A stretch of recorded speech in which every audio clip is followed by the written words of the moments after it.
Hello, everyone. Welcome to the Matchbook Horse Racing Podcast, where we are previewing a brilliant week's racing. Well, we've got two podcasts for you this week because we've got another one on Wednesday morning looking ahead to the rest of Goodwood and Galway. And this takes in the first 2 days of the Qatar Goodwood Festival and also the Galway Plate. It is a week of madness, a big piss up at Galway and it's pissed it down at Goodwood. So that's changed the ground. Sam Turner, how are you? Very good, Tom. I see the vow to keep cursing off the podcast lasted about 15 seconds then. Well done. Yeah. It's a good example there, haven't you, Sunshine? Yeah, I'm leading by example. I think, just in case anything goes wrong in the production side of this, it's because Michael DC is the individual producing it and Sully isn't. But I feel like the shackles are off, Rixie, because DC's behind the scenes. Well, I've already been told to behave, and I was odds on to break the rule, and you've already broken it. So I've got free reign now. You are. You can do whatever you want. Let me make you aware of the offer first of all. If you don't know it already, it is 0% commission on all sports for 30 days. It's the ongoing offer. From when you sign up, 0% commission, all sports for 30 days. You must use the bonus code INSIGHTS for that, very importantly. 18 plus, be gamble aware. It is for new customers only, but it takes in all sports.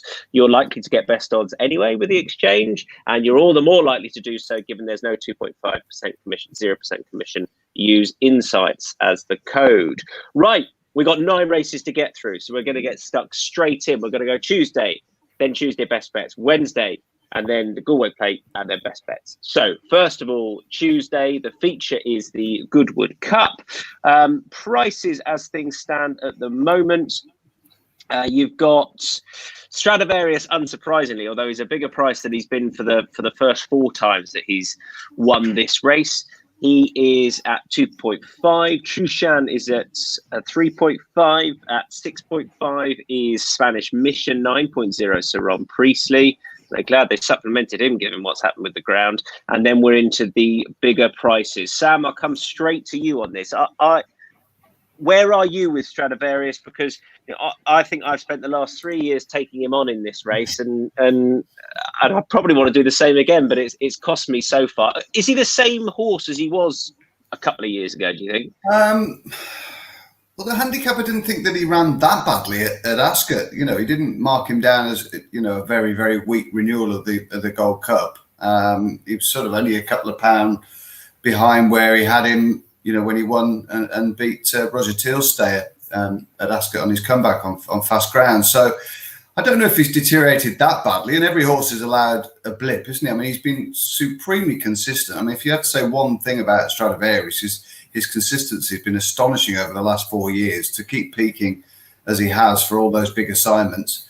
Certainly at this meeting, certainly at Ascot as well. So I don't think we should just write his obituary just yet. But obviously the ground and the way that the weather has gone down on the downs in the last 4 to 5 days, and the prospect for further showers down there is going to make the ground pretty testing.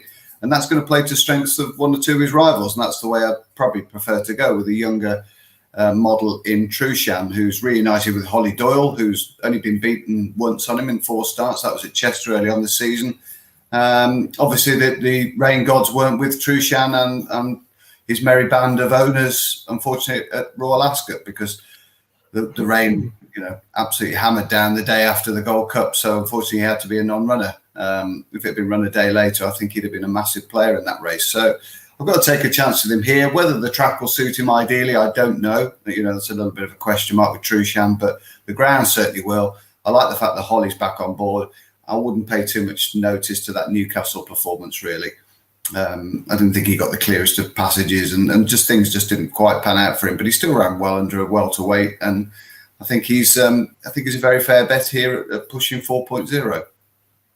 Yeah, that's true, Shan. This is reunited with Holly Doyle. I'll just touch on the ground then before throwing over to Rixie. Turf Tracks tweeted about 4 hours ago, so about 9 a.m. this morning, that the going at Goodwood on the round course, soft, good to soft in places. On the straight course, soft, good to soft. 33 mil of rain on Sunday. Well, I spoke to the clerk of the course for something on Racing TV on Friday it was. No, it's on the Saturday it was, and he was saying how they thought there was a chance that they were going to be starting on good to firm, because if they didn't get any of the storms, then that's where it would be. Well, they got it, Rixie, and more. So, are you working that we'll be opening the meeting on just soft ground? Do you think? Yeah, I think so. Soft may be edging towards kind of soft, good to soft, because I think after all the rain yesterday, they had a dry day on Sunday, and then today, I think it's going to be largely dry. They might have little showers here and there, so I'd say soft, good to softs. Yeah, it's going to be, if you're looking for really fast ground horses, I think it's going to be tough for those. What ground? So take me into your thoughts on the Goodwood Cup. What ground does Stradivarius need to be at his best, do you think? He's always been a fast ground horse for me, but to say that he doesn't handle soft, you couldn't possibly say that. I just think he does everything on quicker ground easier. He travels better, and obviously he's got a potent turn of foot for a stare. Funnily enough, maybe part of the reason he underperformed at Royal Ascot was maybe the ground, he's getting on now. How old is he now? 7. Maybe now at this time in his career, just genuine good ground is going to be absolutely ideal for him. But look, I think he was below par at Royal Ascot. Obviously, he didn't get the best of rides from Frankie. But what really caught my eye was how quiet he was before the race.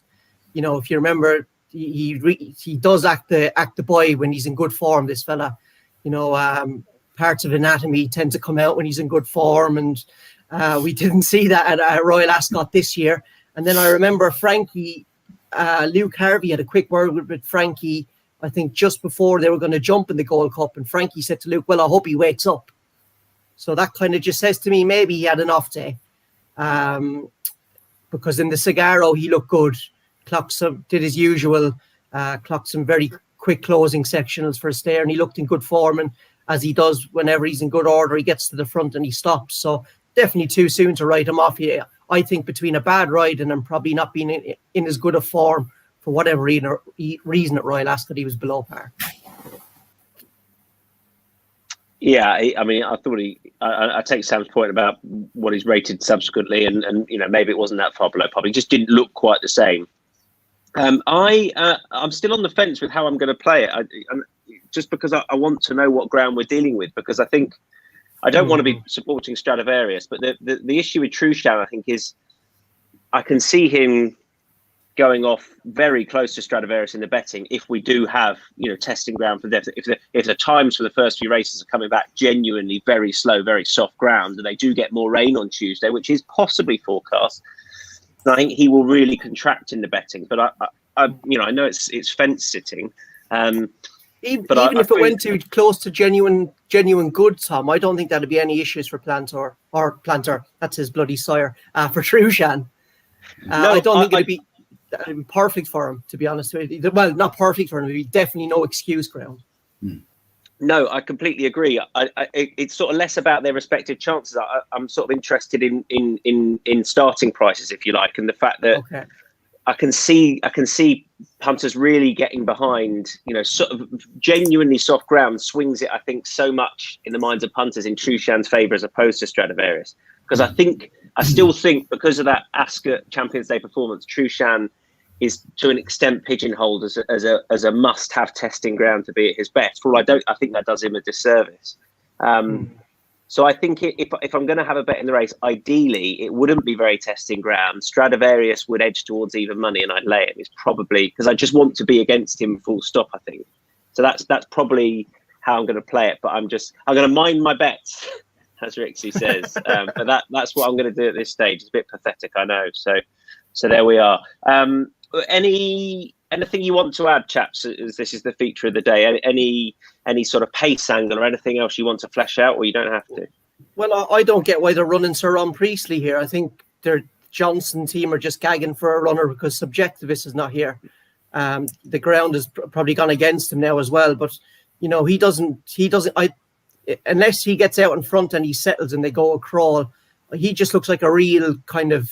If anything, I'd probably go back to 10 furlongs with him than go up to 2 miles. I just don't think the tempo of this kind of race will suit him. He got very warm the last day when he won at at Newmarket.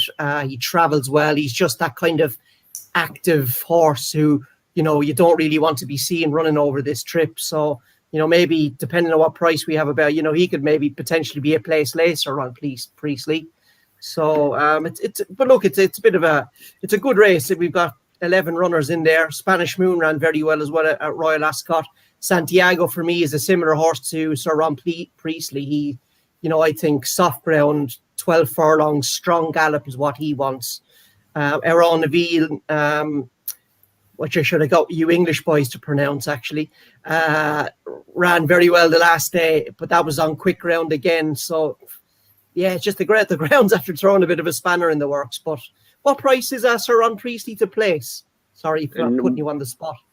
No, I can't tell you now because the market isn't fleshed out. But to win, he's 9.0, so we can sort of, you know, we can quarter that and half work it out. Yeah, he says confidently. Yeah, but I think he's maybe a place lay option. I'm going to sit this one out in terms of a win bet because I just don't like this race for a bet. But if I did have to have a bet here, I'd be place laying him. Okay, I'm gonna stick you down for that. So if he's, you know, if he was sort of a 3.0 shot in the place, would you that interest you? Yeah, I'd be happy to lay him at about 2.5, okay, something like that.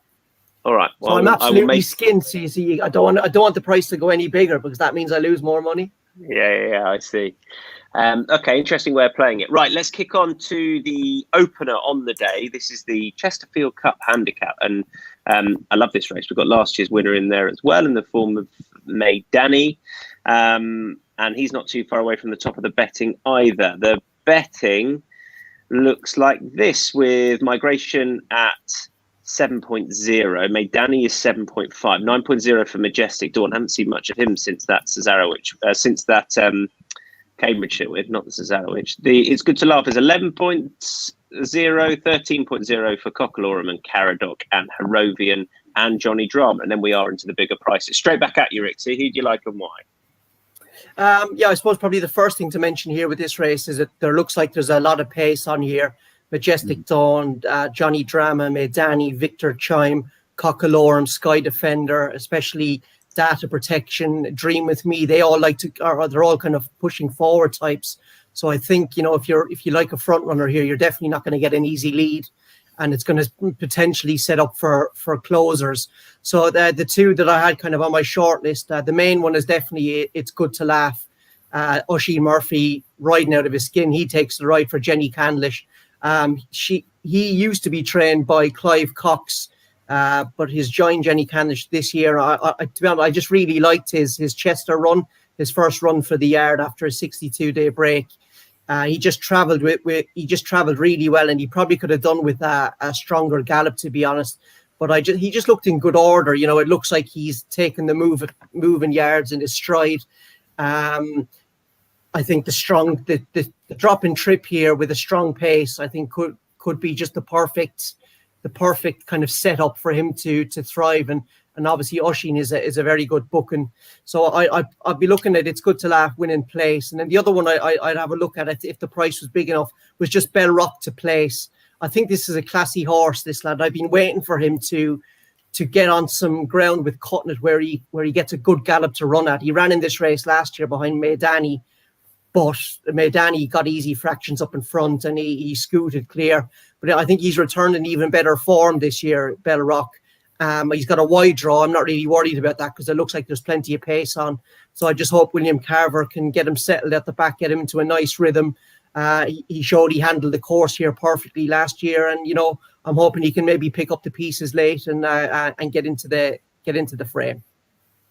Bell Rock at 21.0, but you want to bet in the place market with him, and It's Good to Laugh, who is 11.0, and Sam is very much in agreement.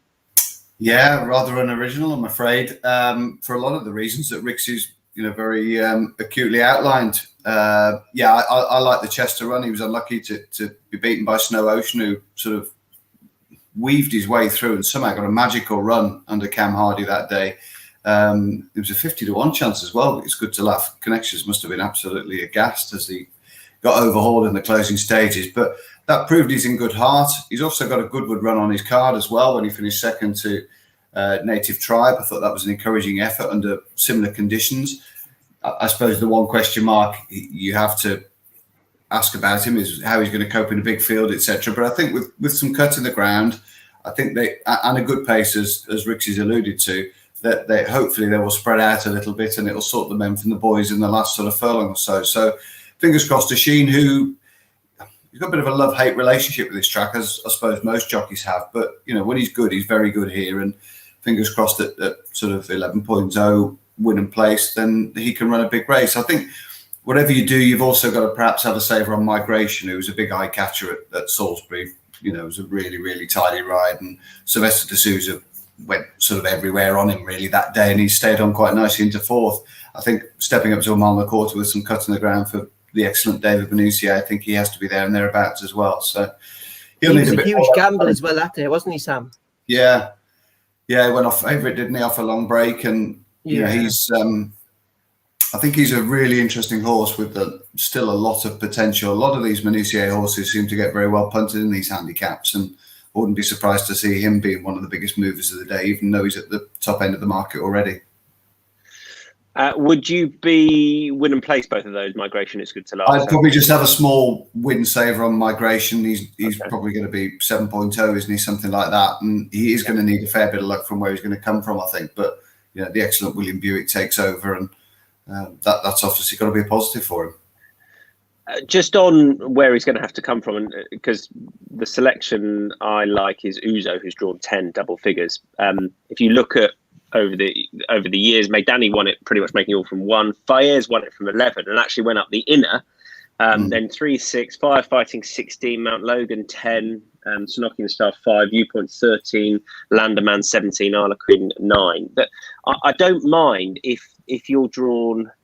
I'd almost rather be drawn wider on a hold-up horse than lower on a hold-up horse, because I think if you slingshot it, as long as they go hard enough, and they might not, you might be stuffed, but if you slingshot into the straight, I think that's your best chance. I don't mind that at Goodwood, them coming down the centre of the track. Having said that, if it is genuinely testing ground, Sam, we do see them explore all areas of the course. But I think I'm not going to be sort of too negative on certain horses drawn wide, because it can be no bad thing slingshotting coming down the centre of the track, and given conditions, it may be no bad thing.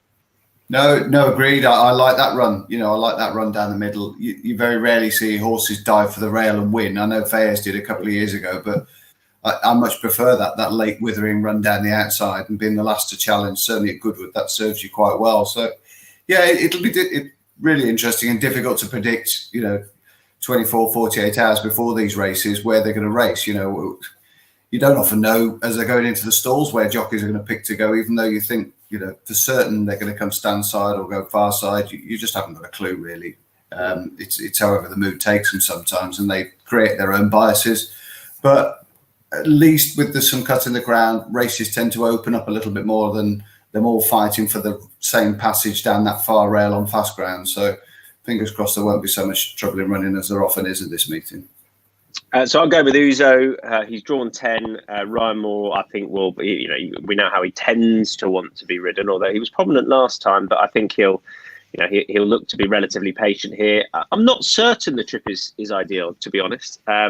But he does want, I think I'm convinced he's still well treated. The rain is a definite plus, and the real world form looks very strong, obviously, when he was effectively third his side, if you know what I mean, staying on. Salisbury, I just think, came too quick a week later, so I'm willing to forgive him that. But he was definitely disappointing, but he's 17.0. I just cannot see how this horse goes off anything like that price. He'll be much nearer, I think, 11.0 than what he is now on the day, given that he is guaranteed to handle the ground. So Uzo, for me, would be a sort of pretty warm win and place selection. Let's kick on to race number 3. Race number 2 on the day, but race number 3, if you know what I mean. This is the Vintage Stakes. Berkshire Shadow is 3.0, Lucille 3.25, Eldrick Jones 5.5, the Acropolis 8.5, 15.0, and Digger. The rest I'm sitting out. I don't know, I've hardly found a juvenile winner all year, and I don't know, this is just not for me. I thought you had a baby. Yeah, he is a winner. He is a winner. That's very good. He is a winner. But yeah, all the horses have definitely been terrible twos for me. So, Sam, in fact, you're both in agreement with Lucille. Why? I like his versatility. I like his will to win. I like his temperament. I like the fact that he's already won over 7. I like the fact that he's won 2 fairly strong races, or two races that I think are of decent quality. Not that Berkshire Shadow winning a Coventry isn't a very creditable performance, but there's been 14 runners come out of that race and only one of them's managed to win. So, that form has taken a bit of a hammering, including with Eldrick Jones finishing down the field a couple of times, not least behind Lucille. I just like the manner of this horse, the way that he travels. He's got the speed to lead and race prominently over 6. He can lead over 7. He stays well. He acts with a bit of dig in the ground as well. I don't think that'll be an issue for him. I would have him favourite, really. I don't quite understand why he's second in here, but I do respect Andrew Balding. I think he's had a magnificent season, and what he's done with Berkshire Shadow is testament to that. But I just prefer Lucille, really. As long as he's not bouncing off that new market performance, then I think he'll go very well here again. I guess any horse that wins a Coventry, I guess, is sort of given divine right to head the betting for this sort of race, I suppose. But I totally see what you're saying, that maybe he shouldn't. What do you want to add to Lucille, Rixie? I just think the key thing for me here is basically mentality and temperament. Lucille, he just looks absolutely bomb-proof mentally. He's straightforward. I was impressed with him dropping down to 6 furlongs and quick ground to win at Newmarket the last day, having raced over 7 and looked pretty comfortable over 7. It just suggests he's getting quicker and getting better. But having gone through the Coventry, I did have in my notes about Berkshire. I said, he definitely jumped on terms better. He was very slowly away in Newbury, so he improved in plenty of facets. But I did have in my notes, not a 7 furlong horse yet. And I just think if this race gets tactical, I could see Berkshire Shadow may potentially pulling his chance away. Maybe now he's been off the track for, 45 days? I think he potentially might have grown up in that time. But I just think the tempo of sprint races clearly suited him in the Coventry. And the other thing with the Coventry is maybe he was a little bit flattered because they went hard up front that day. Oisin Murphy gave him a very good ride, came down the rail, sat out of the strong pace, and he kind of picked up the pieces picked up the pieces a bit unfair. He was a pretty dominant winner at the line, but the way he travelled, he just looked a sprinter to me. So if this race gets tactical, I wouldn't be surprised if he kind of pulled his chance away. Lucille, on the other hand, that's just not going to happen because he looks bomb-proof on everything we've seen so far, and he's got the stamina for 7 furlongs in the bank already. And, those two in terms of form are the standouts in terms of form. The other horses in the race, they really need to improve to get to their level. So I just think the mentality, the more bomb-proof mentality of Lucille, I'm hoping will out here. But I would be a little bit worried about the ground. I would prefer much quicker ground for him. A lot of these Memeses are much better on faster ground. You found Berkshire Shadow on the Coventry day, didn't you? On the day that you made the layers cry into their cornflakes, Rixie. You were on fire that day. Yeah, no, he did us a favour that day. Yeah.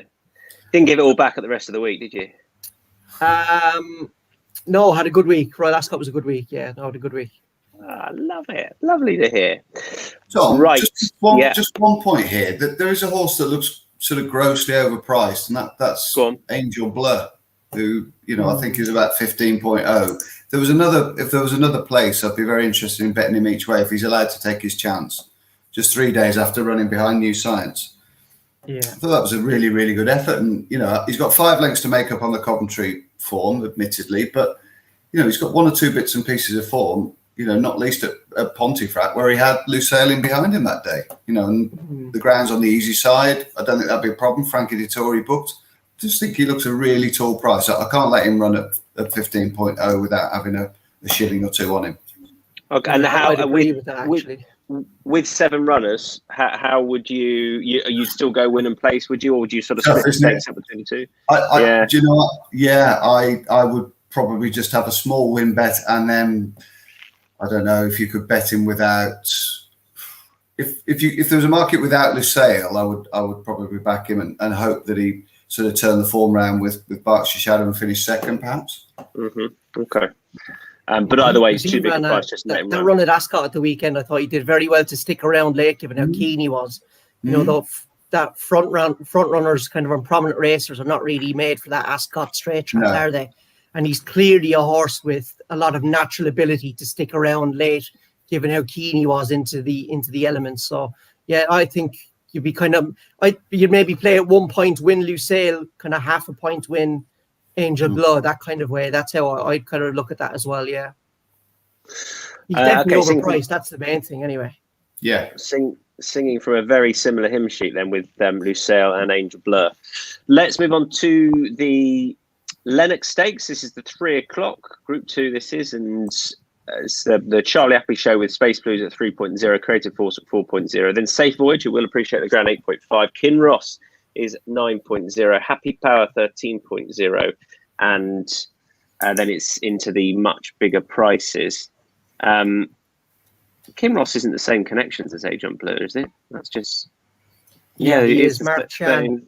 Yeah, so interesting. I wonder if that's why they're bringing the horse back a lot. Anyway, don't know. I'm trying to join up the dots, not very well. So I'll just lead off because it probably be my strongest fancy of the day in the form of Space Blues, who I think is a bigger price than he should be, probably because he's drawn 12 or 14, and that's considered a negative. Was probably not ideal, but if you look at what he did last year, I think William Buick will do something very similar. He was drawn 10 last year. Maybe this is a deeper race, beat Duke of Hazard last year. And, you know, it does look a decent renewal, but ease in the ground hasn't seemingly been too much of a problem for him. He was just really disappointing at Meydan over the 6, but that's a sharp 6, and it just wasn't for him. He really is a definitely a stiff 6, or the 6.5 that he won over in France, winning the Maurice de Geest, or a 7 furlong horse, and that's where he's at his best. He was electric in this race last year, and he's rated higher now. I'm surprised he's the sort of price he is, to be honest. I think 3.0 is really fair. I wouldn't worry too much either about for some reason, loads of horses that ran on the turf in Saudi, I don't know why, maybe they got jarred up because it was quite quick. They then went to Dubai and ran really poorly, literally to a horse. So I wouldn't worry too much about that performance, and it didn't suit him either. And yeah, I think he's going to be so difficult to beat here. Sam. Yeah, I think it's a belting race, Tom. I don't quite share your confidence that he's going to be very difficult to beat, but here's my pick. You know, with Safe Voyage in the race, Pogo, they should go Good Gallop, and that'll play to his strengths most definitely. I'm a big fan of Creative Force. Didn't think he did much wrong really at Newmarket in the July Cup. I thought that was another tremendous effort. I also like Kinross as well. I thought that Haydup performance was pretty marquee performance from him. I think these are his optimum conditions now, 7 furlongs with a bit of cut. So I can't say that he's overpriced, Space Blues, but I do think he's a class act. It won't matter what the ground is. William Buick gets on very well with him, knows the way to ride him. There's pace in the race for him to aim at late on. This looks as though it's been the target since time immemorial, and you know he's very much the pick for me. But would I say he's a standout bet at 9-4? Perhaps not, just because I think there's plenty of potential in Creative Force, and I think Kinross is still going the right way as well. So I don't think it's a penalty kick by any stretch. So would you add Kinross to the portfolio at 9.0, or is that not interesting enough? I think it's a tall price. I must admit, I do think it's a tall price. He might be one of those that, you know, if it's genuinely, if there's some genuine cut in the ground, and you know you get towards the time of the race, you think, yeah, I don't really want to let him run at 9.0 without a bean on him. So I was really taken with him at Haydup, the way that he just moved through that race and then sliced through them and quick and clear. He'd be a big concern for me. You know, I'd be worried about him. Rixie definitely wants him on side. Yeah, he'd be my main selection here. Just on there is only one bona fide kind of great Group 1 horse in this race, and that definitely is Space Blues, no doubt about it. If he produces his best he'll win this. But I do have little reservations about him producing his best. He came into this race when he won it last year. I think he'd won his first 2 races in the season, and he'd looked highly progressive. It'd be a little bit worried. He didn't get an entry in the Queen Anne or anything, and you wonder, did he pick up an injury? And he's coming back from a layoff as well. I think this is a better race than the race he won last year, and it's most definitely going to come on softer ground as well. So I just think when you put all those put all those into the melting pot, I think I'm not going to say he makes the market, because Buick had the choice of him and Creative Force, obviously, and Creative Force is a horse bang in form. So the jockey bookings would suggest they're very pleased with him at home. But I just think I'm happy to take him out. I think he could run very well, a nice comeback run, and just get chinned by something. That's the way I'm potentially seeing it. But look, if he's in great order, he wins. But yeah, look, I want 2 on side. Kinross would be the main play. As Sam touched on, I think he was really impressive at Haydock. The way he quickened up on that soft ground, really caught the eye, and he won very well, to be fair. And the horse he beat of Jessica Harrington's Njord has come out and run well again since behind Order of Australia, when Order of Australia had the complete run of the race against him that day. So I just think basically 7 furlongs with cutting the ground, and now he's being gelded. I think they're all going to make a man of him. And it's, if there is a horse to potentially progress into a Group 1 horse that we haven't seen in this field, I think it's him. At the prices as well, though, and it's not nowhere near as confident as Kinross, just because he comes here on the back of a disappointing run. But Happy Power's record here at Goodwood is good. He's run very well in the Sussex before, but he's another horse who just looks, he's very hard to place during most of the year until this time of the season. Because he's a 7 furlong specialist, and he goes on all grounds, but he's definitely better with a bit of cut in the ground. He started his season very well. He ran very well at Royal Ascot in the Diamond Jubilee, when that just isn't his trip, but he acquitted himself very well.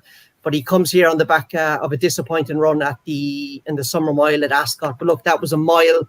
He didn't get any cover. He was bounced out. There went no gallop, and he just kind of pulled his chance away a little bit.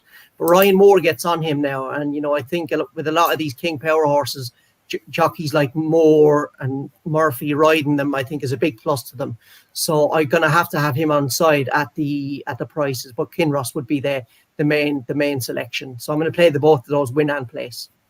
Win and place Kinross 9.0. Sorry, Sam, and I was just going to say, was that a thinly veiled dig at Sylvester de Souza there, mate? Was it? Well, no. I just think that there's. I don't think de Souza's riding well, and I think a lot of these horses are very expensive, and he's just not riding them well. He's riding the horses like he rides kind of Musselburgh, Pontefract during the weekdays, and these better horses, they need more finesse and they need more settling. I think tactically he's not as sharp as he was this season. And I think on horses who need settling, and if they don't have pace in the race, which helps him settle, I think, I think he's lucky to have that job at the moment. I really do. And that's not because de Souza is a bad rider or whatever. I just think he's not as good as he was. And he's brilliant on the hold-up horses or the front runners who settle, and he can kick because he's a good judge of pace. But at the top level, these horses that need more finesse, and they need tactically, you need to be better because you're riding against Murphy, Moore, Marquand, Rosser Ryan. And I don't know. I don't really like saying that about jockeys, but look, jockeys are an integral part of the sport, and I just think there's quite a few more jockeys that are better than de Souza, and that's it really. Interesting. Somebody else was saying something similar to me, and had some sort of stats on it as well recently about STS, where he was 3 years ago compared to now, and he was probably at the top of the tree 3 years ago and isn't now. So there you go. 13.0 was Happy Powerless selection for you, win and place as well, adding to Kinross. Right, best bets on Tuesday. Rixie, your best bet for Tuesday, sir. Best bet for Tuesday. Can I go win and place? Is that allowed? Yeah, of course you can.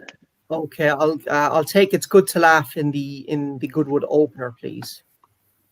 Win and place, It's Good to Laugh. Sam, your best bet? Trushan then in the 3:35. I was toying with only spoofing in the 4:10 to win the race again for the second year, but I don't know how the draw's going to pan out on the straight track there when they have a load of rain and whatever. But I do think he'll run well again. I didn't think he ran too badly at Ascot last time, but I'll go Trushan.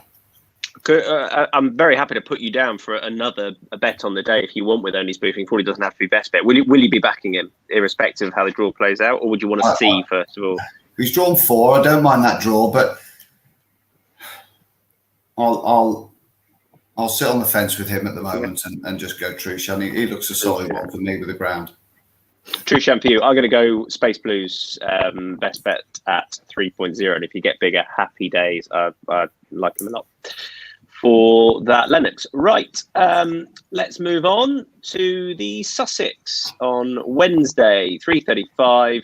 We know the likely field. Well, we know the full field now. What a shame that we don't have that duel at the top between Palace Pier and Poetic Flare. Poetic Flare is in there at 1.91. Snow Lantern runs here under Jamie Spencer is 7.5. Alcohol Free is 10.0. Lopi Fernandez is 11.0. Bigger prices. The rest I'll give them to you if you guys put them up. Rixie, kick us off with the Sussex. Interesting race. Kind of probably made more interesting by 2 3-year-old fillies. Probably by all the 3-year-olds. In fairness, Poetic Flare obviously the standout horse in the race and what he's done this season. But Alcohol Free and Snow Lantern. Didn't probably expect the two of those to run here, to be fair, but it's good to see them, and I think they probably add to the race. Just in terms of tactics, you've got Century Dream, Order of Australia, Tilsit, Alcohol Free. They all like to, be up there. So I don't think it'll be a breakneck gallop. If anything, I'd say it might be just on the more tactical side of a good gallop potentially. But I think there's enough speed in there to kind of have a good clean race, which is always what we want. To be honest, I'm of the opinion that Poetic Flare needs a pacemaker, and I'm surprised Jim Bulger hasn't put one in for him, because we've seen enough of him now. He needs a strong gallop to show his best. We saw what happened in the French Guineas, a tactical gallop on ground with Cutnet, and he couldn't quicken as well as he did. He's a very, very good horse. What he did in the St. James's Palace Stakes was outrageous, especially when you consider the busy season he's had. But that was very fast summer ground off a really strong gallop, and I just don't think he's going to get that here. And the Ascot round course is a much stiffer test as well than the Goodwood Mile. I can potentially see all this happening a little bit quick for him.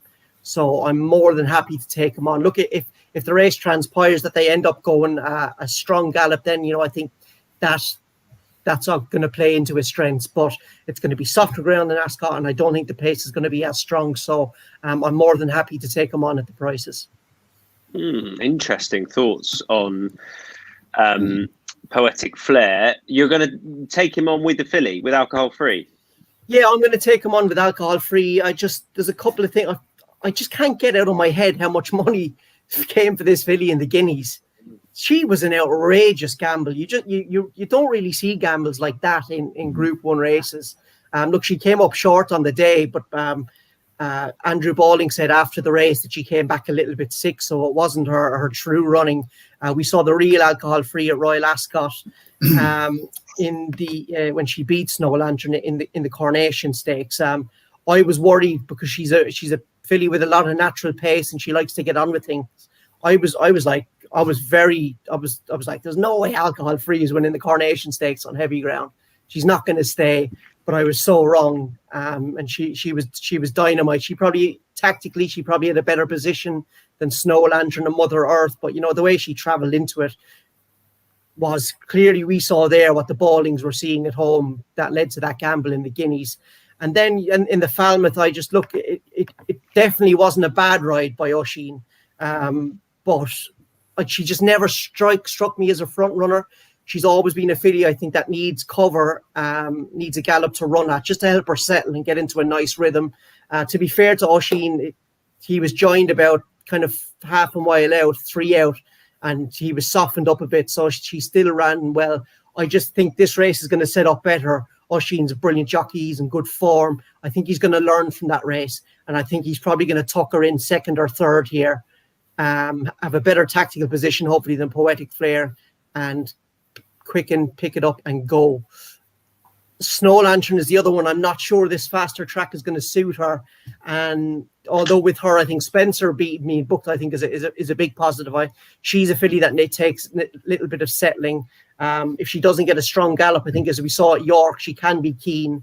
Although I think to that day, she probably had a bit of an off day, but I can just see things happening a little bit quick for her as well. I thought the Nassau was the route to go with her at the Falmouth if she was to run this week. So yeah, the 3-year-old filly, alcohol free, I think is the one I'm going to put up winning place here. I am going to follow you in, but I'm going to bet in the without the favourite market just because I'm not sort of so against Poetic Flare. I just think he could be that good. But you want to take him on in the outright market, yeah? Yeah, I do. Just at the prices. I think he's priced up. He's priced up to me like he's gonna get the setup that he got at Royal Ascot, and the ground is obviously going to be a lot softer.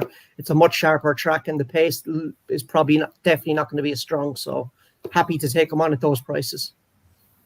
Okay, well, I've got nothing really to add to what you said on alcohol free, and I hope Oisin's watching as well because that's how you want to ride her. And I think she should be second favourite, to be honest. And I'm also going to have a little bit on Chindit just because I know on form he probably should be the price he is, but 34.0, just mainly in the place market, maybe a little bit of win just in case. Well, I can't really see him winning, but just on the Guineas run, he's really disappointing at Ascot. But on the Guineas run, and I know he had a run, but I thought he probably didn't handle the track, and he was keeping on, and he wasn't as far behind the winner as I think the odds they now have him suggest, sort of 34 times the price. So I will have a little bit on Chindit. I need to get over the fact he was really disappointing at St James's Palace, but he was short room. He probably wants 10 furlongs, and this track's not going to bring out the best in him. But I think he's a better horse in amongst these Group 1 milers than his price suggests. Chindit, so it'd be small stakes mainly in the place market on him. Main bet is alcohol free. Sam.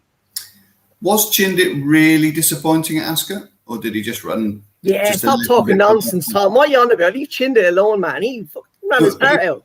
The winners won by 4.5 lengths, and Chindit's just finished up the arse end really of Lucky Vega, who's been placed in a Guineas. So he was entitled. I mean, I fancied Chindit as well. And my subsequent view was, that was a bit flat performance. Didn't really do anything in the last furlong, but he didn't get the clearest of passages, and I could understand why you're making a little bit of a case for him at a massive price. I think the main thing was that I felt that he didn't. I felt I could make more excuses for him at Newmarket, and therefore, I thought Ascot would suit him. I thought the stiffer track. I thought the fact that it's a flat track. I thought everything was there for a better run than he gave. If you see what I mean. But it's sort of I'm going to the well again with him just at the prices because I think on what he did as a 2-year-old, I do think he's still potentially pretty smart, but I can't see him reversing form with Poetic Flare. He just strikes me as he's a horse that just doesn't quicken over a mile, and in this race you're going to have to win. You're going to have to be able to lengthen and quicken and change gear. I mean, Poetic Flare showed that the speed that he displays through his races, the way that he travels, as Rixie's alluded to, the way that he just quickens off a strong pace, and he can just. He travels at a different speed to everything else. He goes 2 to their 1 as he did at Ascot. I mean, that was, for me, it was just a stellar performance.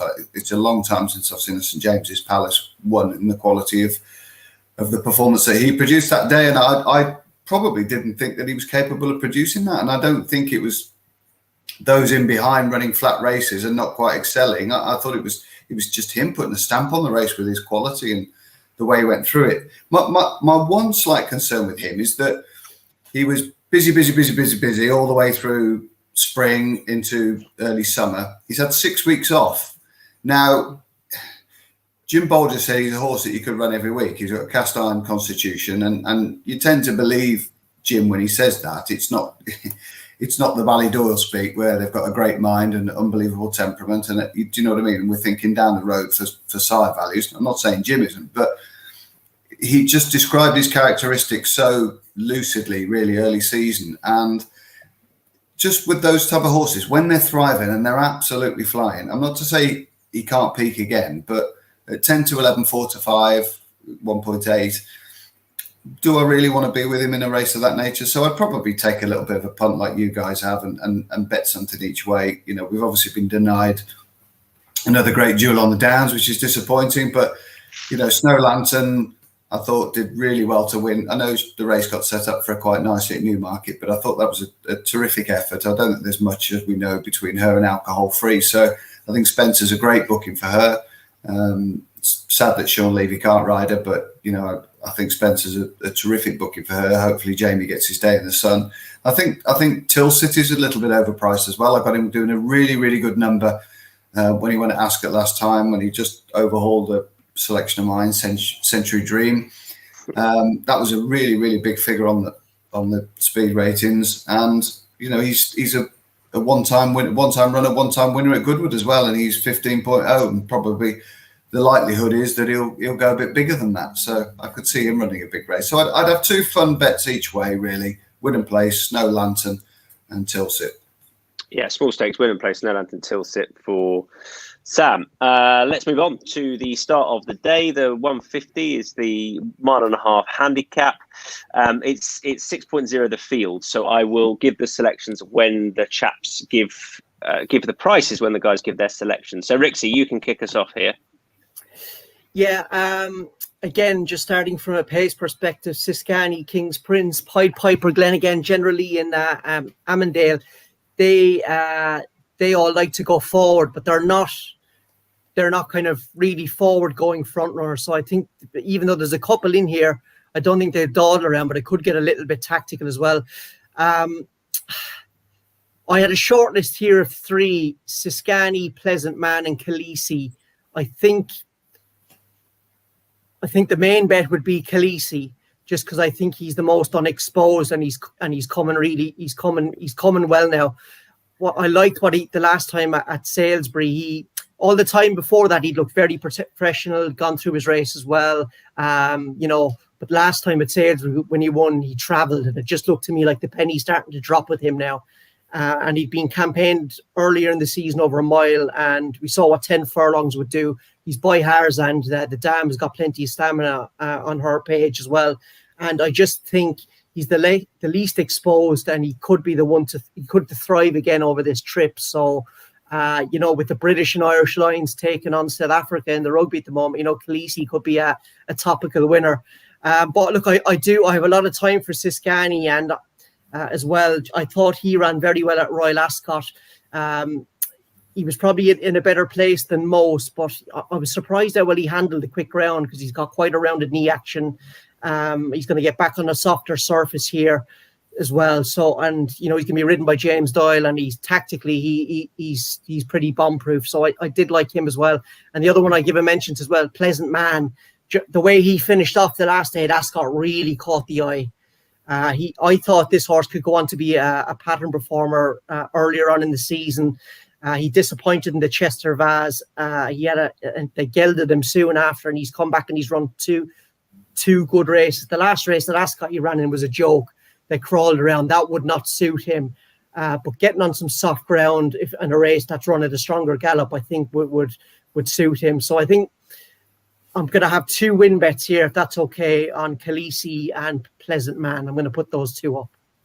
So you go those 2, Khaleesi, Pleasant Man, and leave Siskany, yeah? Yes. Fine. Yes. And we're going to dock you points for calling Salisbury Salisbury. Sorry, that's like when I first came to England. I think I called it the Thames, the Thames. It's like me going, right, we'll go off to Gary at Gowran Park.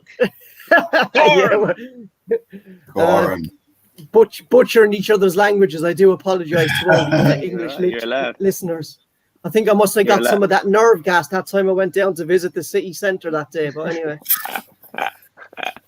go drinking tea down there. No. We all agree on Khaleesi. My main bet in the race. I think. Haggis has won this before, and I quite like. He started off at Ripon. He went to Nottingham. William Haggis is good at sort of keeping some of his horses well handicapped by keeping them low key, and then yeah, that Salisbury performance was good last time. Got nothing to add to what Rixie said. I like. I've got to have one of Johnson's on board because I like what Rixie said about the likely pace. And I think sometimes we overplay how hard they're going to go, particularly when you've got a couple of Johnson horses in there, but they actually don't go as hard as you think. I know there are other odds represented who are likely to go forward, but I thought Glenn again was, we know he stays. A bit of cutting the ground is no bad thing, and I was with him at Ascot where he ran okay and last time, and I want to be with him again, Glenn again at 13.0, but Khaleesi the main play at 7.0. Sam? Yeah, keep it brief. I like the manner of that Khaleesi performance. I don't think 87 is a true reflection of where he might end up. Copes well with cutting the ground. We saw that at Nottingham. I think he'll improve as well, stretching out in trip. Just looked a big bull of a horse at Salisbury, and I really like that performance. So I think 87 is very fair. At the top end of the market, very likeable horse, Siskani. Never really puts in a massive speed figure, but all his form stacks up really well, and he's only tackled quite small fields as well at times, so that probably hasn't given him the opportunity to really showcase his talents. But I thought he ran really well behind Surefire. I think that's strong form. Nagano was obviously unlucky in that race, but I was trying to make a case for Nagano because I don't think 94 is probably where he's going to end up either, but he did sort of take a little bit of chipping into the bridle at early stages in that Ascot race, and he didn't really ever come back on it for David Egan. I'm perhaps a little bit surprised that they haven't reached for something just to help him concentrate a little bit, because he looks a really nice tool who won't mind the ground at all. He'd be the one to come back and bite me in the backside, I think, Nagano, because I think he's got a lot of talent. But just one bet for me, Khaleesi. Yeah, we're all in agreement there. Right, 3 more races to go, and the final minutes of this podcast. The Oak Tree Stakes, I'll keep it brief, just kicking off and go for a nice big field this, isn't it, for the Oak Tree? And big prices knocking around as well. But I thought 13.0 for Onassis. I've touched on why I actually don't mind the draw, particularly over the 7 here as well. And 13, given her run style, I don't think is a bad thing. Cut is no bad thing, although last time when she did win here at the back of the last season, it was heavy ground. And she then ran in a Group 1 over the 6 when never getting there, and then started off over a mile on quick ground this year, and then ran back over 6 at York, where shaping as if 7 was what she wanted. So I thought she was a fair price at 13.0 for all it be. Small stakes wooden place for me. Sam, straight back at you. Have you got one here? I know you liked I Feel Princess before the draw emerged. Yeah, well, we don't really know. I mean, there's a couple of front runners in this, but we don't really know whether that's going to be an inconvenience for her, because if they come down the middle or even stand side, if it really chucks it down, then 17 might be all right. But I'm with you with Onassis. I don't think she's run over a correct trip yet this year.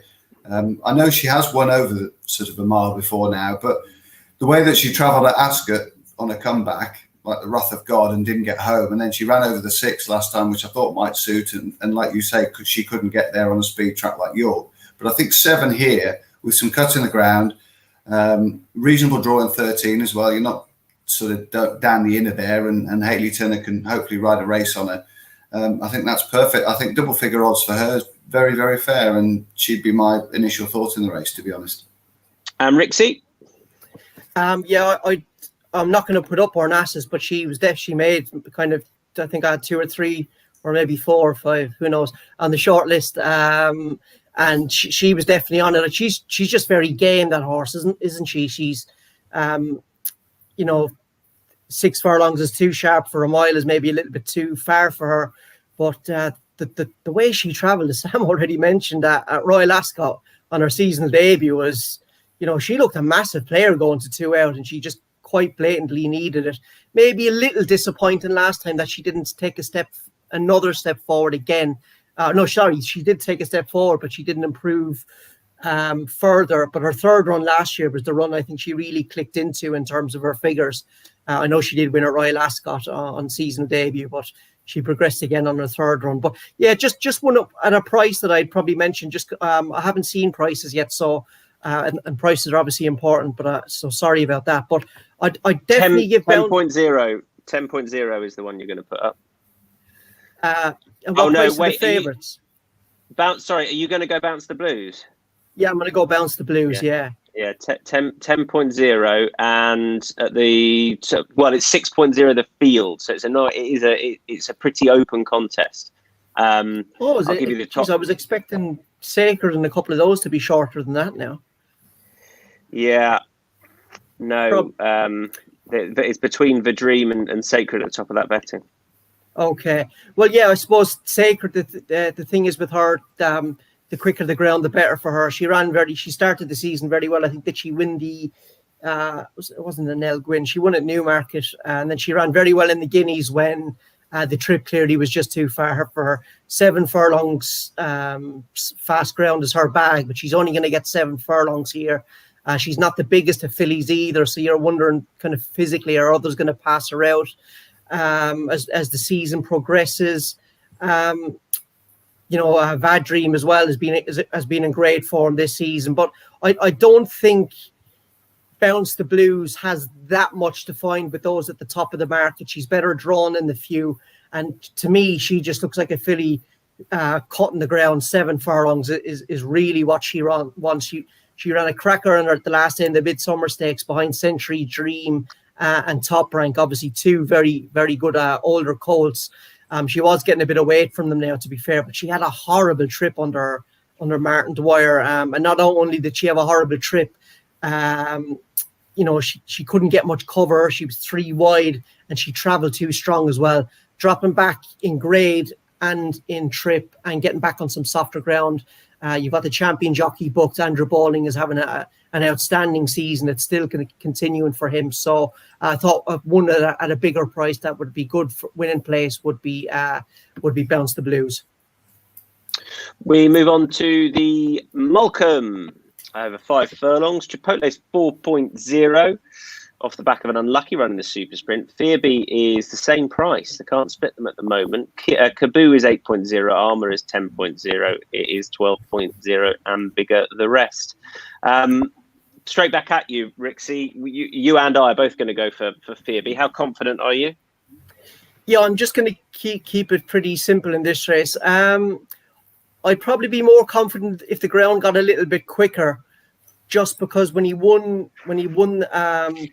at Sandown the last day, he looked a little flat out early to me, and I just wonder, was that the ground? Because he before that he had looked quite sharp. So, but to be fair to him, once PJ McDonald got after him, he was quite impressive actually. He came back on the bridle, so maybe he was still learning, still a little bit green, and that's the race that's really gonna sharpen him up. He just looks like a real now horse to me. He looks like a 2-year-old. He's got the best form in the race. And what I really loved is, he powered away when PJ McDonald really got after him at the furlong pole at Sandown. And even what even more impressed me was he pricked his ears late. There was plenty still in the tank there, and he's won by a long, long way. So look, this is obviously a step up in class. It's a better race. It's a quicker track, which, given how we travelled early at Sandown, wouldn't enthuse you massively. But it could get a little bit scary middle part, but I just think at the end he's going to have too much for them. So Fearby for me. He just looks the now horse. Yeah, I agree, and I'll just add to that. I like Chipotle as a horse. I just don't think 5 here is really what he wants. I might be wrong, but I'm not. I think he looked well suited by Ascot, didn't he? And maybe slightly stiffer track. So there you are. And the other one, I'll have a little bit on Chimgan, who, just looking at his action, I'm not actually sure he wants cutting the ground, but I quite like a well-punted Clive Cox debut winner, which he was. And it wouldn't. I think it's interesting enough that Clive, given the success with juveniles at this meeting, is willing to throw him in. Probably prefer it if he wasn't drawn 1, but he is 21.0, so I'll have a bit on Chimgan. Sam, anything here? Yeah, Fearby for me as well. Everyone saw Chipotle's run at Newbury, didn't get the clues to passages. It was just a bit of a nightmare from start to finish. But the one time he's really dipped performance-wise for me was on soft ground at Sandown. So I'd be a little concerned, about the track, unless there went a mother and father of a gallop here and set it up for him, because I think he's a very, very strong stayer at 5. And his sectionals when he won at Ascot, that listed contest, were absolutely extraordinary, really, for a juvenile. So I think he'd want him to go a million here. But I think Fearby, he'll be equally as strong in the last furlong. And the way that he's powered home at Sandown to win in a strong time there with cutting the ground, he just ticks 1 or 2 more boxes for me than Chipotle. I'm really taken with how Ed Bethel started his training career as well. I think he's done extremely well. Almost started early doors at Doncaster with the Artistic Rifles winning there, and he's carried on through the season really. So, yeah, I don't know whether he's won a group race. He's won a listed race, obviously, with this lad, but I'm not sure he's won a group race yet, has he? And he's got good horses at home to work these speedy juveniles with, the likes of Mossgill, etc. So he'll do for me, Phoebe. We've got a few teams today, and we're going to finish up with the easy to solve Galway Plate, which is the 6:15 on Wednesday. The shunter, who is the horse basically we're going to discuss, is 6.5. Royal Rendezvous is 9.5. 12.0 Top Moon, 13.0, about 10 more in the betting, and then we are into the bigger odds. But some well-known horses in here. I am going to back the shunt, so I'm going to put him up at 6.5. I like the fact that Simon Torrens rides him because he's been the go-to guy for JP for a lot of last year. He takes off £3, and ultimately he's a Grade 1 winner by rights, because I think he would have won that Aintree race. I mean, had he jumped better, so that's worth taking into account. I know, but just bear with me. What's the name of the game again? Yeah, stop it. But the fact is, I think he's so much better potentially than Mark of 152. The other horses are giving him weight in here, and I can't remember who it was. I was at Aintree that day. So somebody said to me, "Oh well, he didn't win that, but he'll win the Galway Plate." And here he is. I think JP, no? It was JP. That was it. He texted me. I think he'll go off a lot. I think he'll go off shorter than 6.5, and I think he's just he's just so obvious and perfect for this race. So there you are. And if Battle Over Doyen wins, then I'll just cry because I've stopped backing him. So there we are. The shunter for me. I'm obviously not going to massively unload, but it's confident enough. Rixie, have you got one here? Yeah, I'm with you on the shunter as well, but I want to see what the market does, because Mark Walsh is obviously JP's go-to man, isn't he?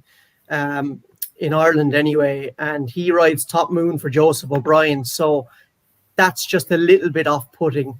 But look, he's got the profile for this race, doesn't he? The shunter. He's that novice last season, graded form. I hope the ground stays good, because I think he's a much better horse on good ground. I think he travels better. He jumps better as well. His jumping might need to improve just in this bigger field, going up against more seasoned horses. He can jump well, but he can be sometimes a little bit slow through the air, and just puts in an extra stride sometimes. And if he keeps doing that, he could find himself jumping off in a prominent position and then kind of falling back through the field. But look, there's no doubt he's good. He's good enough to win this. Look, it's a mad race. I think one maybe at a bigger price I'd give a mention to is Henry de Bromhead's Somputext. He's got the profile again. Novice chasing last season, lightly raced. De Bromhead obviously won this race a couple of times. I think he won it with Balco de Flo. I'm just a little bit worried that he'll be able to hold his position early. That's the only thing I'm worried about. But if I could have two against the field, those would be the two I'd be looking at. But it's a cracking race at Galway. An absolute disgrace. The Irish government are only allowing 1,000 people in there. It's shocking. Absolute shambles of an organisation. But anyway. Somchair is 13.0 FYI, and the good thing is 6.5. Sam, you sitting this one out? What price Royal Rendezvous? Last year's second. Oh, look out. 9.5. That's fair enough, isn't it? Didn't think that performance back in May was pretty useful. Yeah, he will be playing for second, obviously, because the shunter will the shunter will pick up the birch of the last three fences and just carry it over the line with him. Go on. Well, he was one favourite in this race last year, wasn't he? And found early doors just too strong for him, which there wasn't a lot of disgrace in. Looks as though this has been the plan as well, to come back here and try and go one better. So I'll take him to do that. And put Lovely. It up. You can't discount Mullins, can you? No, you can't. Good, right. Royal Rendezvous in the shunter, and Somchair at a slightly bigger price for Rixie. Best bets on Wednesday. Tell you what, we've gone way over the hour. It's because Sully's. If it was Sully, we'd. Well, it's because Rixie's on. That's why. DC's fault, and Rixie's And on. that as well. Apologies. And there's only 3 of us as well. God, good job. Sully's on holiday. He'd be pulling his hair out. Right, he would be. Right, best bets Wednesday. Straight back at you, Sam. Do you know what? I'm going to go Onassis each way. A win and place at sort of 13, 14, 15, whatever she gets to. Onassis for you, win and place. I'm going to go alcohol-free in the without market, in the Sussex, in the without Poetic Flair market, alcohol-free. Rixie? I was going to put up Bounce the Blues, win and place, but don't want to take on Sam. Will I put up another one? Do it. Whatever you want. Go head to head, mate. Yeah. Both win and place shouts. So they. I like Bounce the Blue. I just think she's everything's going to fall right for her here now at Goodwood. So, and she comes in fresher than some of the market leaders and will handle the ground better than most. So, yeah, I'll go Bounce the Blues. What a dick taking on Sam. I was going to put up Sia Khaleesi, but I left it in the end. Fair enough. Good. Well done, chaps. Lovely stuff. Rixie, I hope you have a similar first day at Goodwood as to the one you had at Ascot. Thanks, bud. Cheers, mate. And you have a good week, lads. And Sam, as ever, thanks very much indeed. Good stuff. Keep those winners coming in. Thank you, old boy. You're on sober. That is it for the Matchbook Horse Racing Podcast, days 1 and 2 of Goodwood and the Galway Plate. Galway Hurdle will be previewing on Wednesday at 11:30 with Don and Steve Jones, and we'll also be doing the rest of Goodwood. We shall see you then. Bye-bye.